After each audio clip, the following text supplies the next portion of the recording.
carriers in big trouble tonight, accused in an elaborate scheme delivering packages of pot. The U.S. Attorney's Office just handed down the indictment. NewsChannel 5's Homa Bash talked to investigators and is live in Shaker Heights tonight.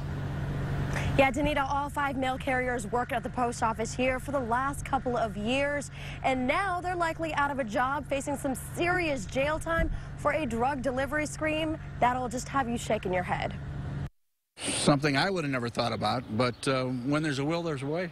A way to smuggle drugs into our state and into your neighborhood using your mail carrier.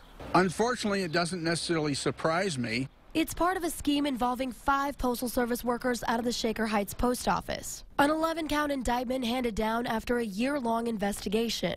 Now, 2 are behind bars, while 3 others have been summoned to court. They all live in Cleveland, but they all worked at the Shaker Heights post office. Mike Tobin is with the U.S. Attorney's Office. He says drug dealers using the mail, whether it's USPS, FedEx, or UPS, is nothing new. This case, though, is unusual. This is a case where actual mail carriers were involved in the scheme and acted as personal delivery folks for the drug dealers. Here's how authorities say it worked. A convicted drug trafficker named Kevin Collins was having marijuana shipped to Northeast Ohio from out of state, using the real names and addresses of people in Shaker Heights. He convinced 5 mail carriers to intercept the packages and deliver them to him instead of the residents. Then he sold the pot on the streets of Cleveland and gave the carriers a kickback. These are folks who had jobs, decent jobs as mail carriers, and they threw it all away for $200, $300, $400 in cash on the side.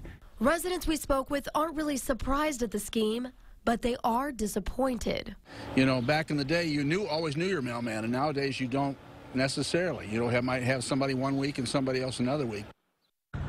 Now, one of these workers resigned back in March. The other 4 suspended without pay while this whole legal process plays out. And because they are federal employees, they could face a maximum of 15 years in prison. Live in Shaker Heights, Homa Bash, News Channel 5.